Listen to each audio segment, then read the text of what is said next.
بسم الله الرحمن الرحيم.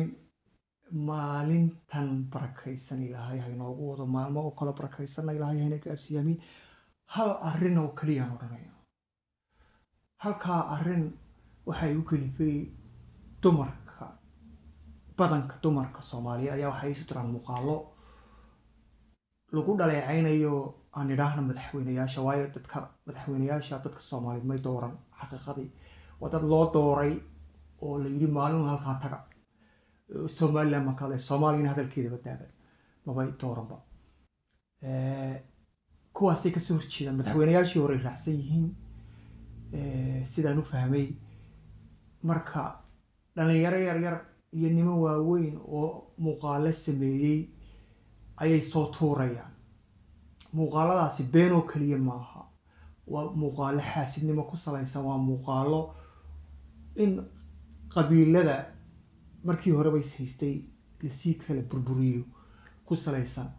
ta ugu darana waxa weeye qofka daawanaya maskaxdiisa ayay dhaawacaysaa. anigu halkan odhanaya waa sida war ma daawado, Soomaali kuma daawado, afafka kala naqaanan kuma daawado.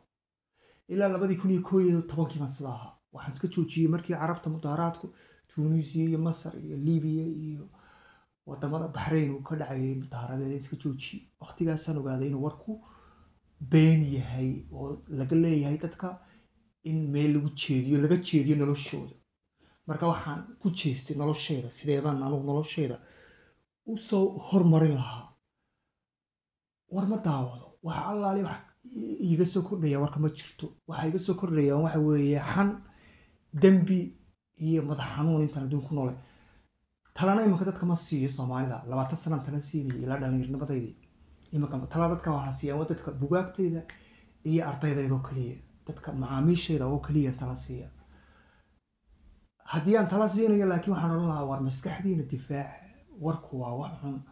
warka iyo Facebooka iyo TikToka iyo YouTubeka iyo Instagramka iyo Snapchatka maskaxda uma fiicna.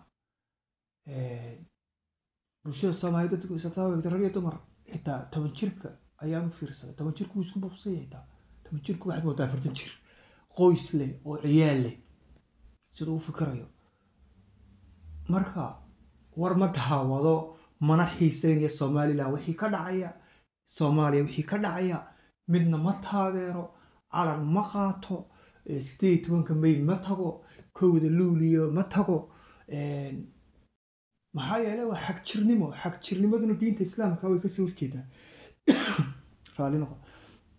xag jirka calanka qofka ama khadka soo saarta ama marada meelaha la marmara waa qof xag jira. waan ka baqdaa, waayo xag jirnimadu ma fiicna.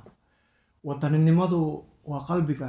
anigoon calanna qaadan, mid buluugana qaadan, mid cagaar iyo cadaan iyo casaanan aan qaadan, ayaan qalbigayga dadkayga wax u taraya, wadankayga wax u taraya. wadankayga waa jecelay. macnuhu maaha maro yar inaan meel la marmaro. macnuhu maaha inaan marada dad tusto oo aan khadka soo saarto. maaha. waa qof xag jira. qofka calan qaata waan iska ilaaliyaa. qofkaas waa dabeecad lagu kartaba. waxaan odhanayaa waxa kaliya xiiseynaya waxa weeye bulshadana sida imanka ay ku socotaa. waa bulshadu way burburtay runta marka la isu sheegayo. xalka kaliya waxa weeye carruurta imanka la qabto 3 jirka iyo 7 jirka. haddii uu 11 jir ilmuhu ka weynaado wuu ku daayay ilmahaasi, waayo 4 sano oo telefishina iyo foona ayuu ku dhex jiray. maskaxdiisu way adagtay xagga alla oo ilaahay farash furo mooyaane. marka ayaa carruurta buuga saasaan ugu qoray darteed buugan carruurta Soomaaliyeed sida maskaxda looga dhiso. buugu waa diyaar.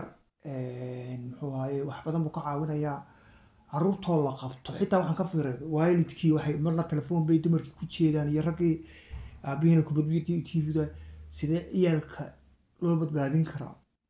marka waxay noqotay sida dowladaha Yurubiyaanku ay carruurta uga qaadaan waalidka. maalin shanaadii wiil Soomaaliya iga iibiya cadarada yaryar ee islaamku marsadaan. waxaan ku dhaxkaad ka timi Soomaali way kayn timihiisu way dhaadheeraaye. wiil Soomaali ma taqaanaa? may bigu laakiin waan fahmaa.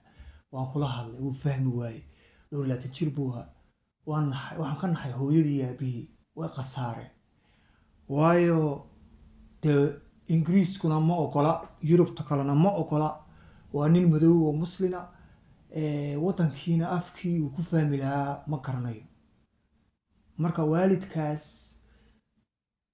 dee waa waalid khasaaray wey buugayga ku qoran tahay aan qoray marka war ma daawado mana xiiseynayo muuqaal qof been sheegayo dadka ka furfuraya dadku waxay u baahan yihiin maanta in la isu soo ururiyo qofkii isu soo ururin laana lama hayo qof kasta ama qabiil